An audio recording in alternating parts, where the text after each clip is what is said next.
At nagbabalik po mga kasambahay ang Doctors on TV. Mga kasambahay, talakayin natin this morning is all about pediatric eye problems. With us, Dr. Faye Cruz. And also with us this morning is a family of children na nagkakaroon ng problema sa vision nila at the very start. Okay, we'll introduce the mothers, si Miss Pamela Sales. Good morning, Miss Pamela. And with her three children who are actually triplets, si Miles, si Chase, tsaka si Blaze. Okay, hello. Good morning, Miss Pamela. Good morning. So, Miss Pamela, nabanggit kasi kanina ni Dr. Faye Cruz na prematurity is a risk factor for congenital eye problems. How many months nung pinanganak na sila?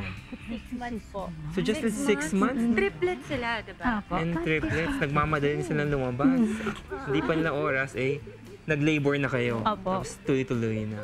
So, I'm sure after delivery, nasa PICU sila for a while, no? And they were referred to an ophthalmologist during their stay in the PICU. Ano sabi sa'yo ng opta? Ano po, yun nga po, nung na-check po sila ni Dr. Villalon, ayun nga po, po silang tatlo. ROP meaning, Dr. I will ask you, ROP is? ROP is retinopathy of premature.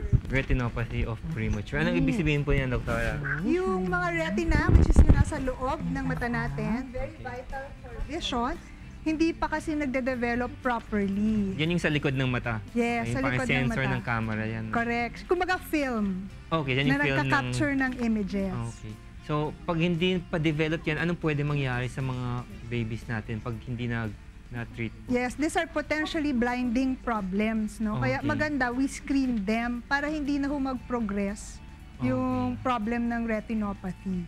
So, nag-screen sila and yes, positive sila for retinopathy of prematurity. Ano na ngayon ang ginawa ng doctors? Eye exams? May We mga do ibang muna tests eye ba? examination to determine at what stage sila of the disease, no? Majority naman talaga nagre-regress. Ibig sabihin, gumagaling sila from retinopathy of prematurity and nagmamature. Okay. But there are like them which are very high-risk babies kasi 26 weeks lang sila Okay. or 6 months. So the younger the baby, the smaller the baby, mas nagiging complicated talaga yung retina, no? So them, they required actually treatment. Okay. So, ano yung treatment na binigay sa inyo, Ms. Pamela? Dinaser po sila. So, they had to undergo a laser procedure? Sila Tatlo sila. Ilang beses po yung laser procedure niya? Bali po yung kay Miles po, nakadalawa po siya. Okay. Yung sa dalawang boys, tig isa.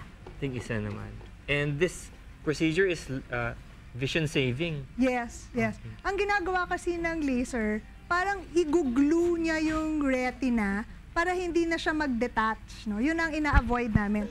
Pag nag-detach kasi yung retina, bulag na po talaga yung bata. Permanent yan. Permanent There's yan. nothing we can do.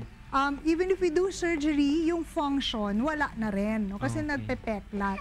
So we do laser kasi yun yung mag-glue sa retina para hindi magtuloy-tuloy yung problem. No? Okay. And then, katulad nila, look, both of mga success stories namin tong triplet na to actually, Alright. no? Kasi very functional sila, no? And vision is very good. The most lang is with Miles, we just needed glasses. Pero ano naman ang salamin kumpara sa a lifetime of blindness, diba? So it's really important na all premature babies talaga, Mas screen. born before they become term, dapat talaga may refer sa ophthalmology para ma-screen for retinopathy of prematurity. Because there are Yes. procedures that we can do to prevent them from becoming blind. Exactly. And just as the example, no, we have 3 examples talaga na treat and then they're doing fine now. Without Correct. treatment, these children would be blind at this time, no? Yes, potentially talaga na blinding. Okay, so early detection is the focus. And how are Yes. your kids doing naman? Okay na po. Normal. Normal Normal na. Oh, nakita ko kanina, iPad ng iPad. Ayaw na nga bitawan yung iPad eh. Masyadong na ano, no? Alam na namin, count 1 to 10. Tawa sa vision nila. We only need like 5 minutes. Okay. And it has to be a pediatric ophthalmologist talaga. Actually, a retina specialist A or a retina pediatric ophthalmologist can actually do the screening. No? Kasi hindi naman ho lahat will have the ability to do the screening in preterms. Pero sa bawat hospital naman ho, sigurado naman ho kung may mga specialist who can do the screening for them. And the pediatrician should be aware also, no? Yes, actually we're advocating to the pediatricians also and as well as to the parents, no? Kasi kailangan partnership naman talaga when it comes to care in kids. Kaya lang syempre, pag preterm, marami na yan talagang issue. So, minsan nakakalimutan po talaga ang mata. Kasi ang pediatrician focus siya sa breathing ng patient, sa heart, kung may congenital heart problems, sa feeding, minsan ayaw kumain, minsan nakakalimutan na yung mata. Yes. Oh, I love this. I love this. I want 3 children at one time.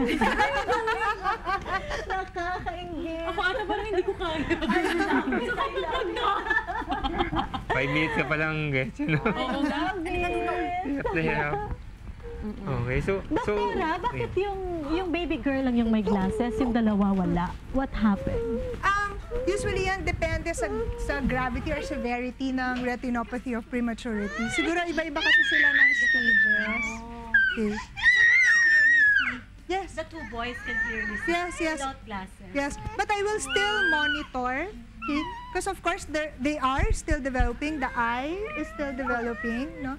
Being preterm talaga give them a higher risk of wearing glasses kasi. Alright. So ako, basta maximize vision as much as possible. Okay. Especially when they start school. Doktor, kanina may nabanggit pa kayong opsa rehab. So, tuloy pa rin ang rehab nila. Yes. Kasi very prone sila sa tinatawag natin na lazy eye Okay. din. No? Pag na undetected yung mga error of refraction nila, so yung mga ganon talaga bantayin lang sila. So it's really a lifetime care. Kaya lang, pag nakakita mo naman sila na very functional, okay na rin. So, it's worth it naman. Bago natin Yes. pag-usapan yan at ang mga babies ay nagliliwaliw na. Panoorin po muna natin ang Naturally Yours.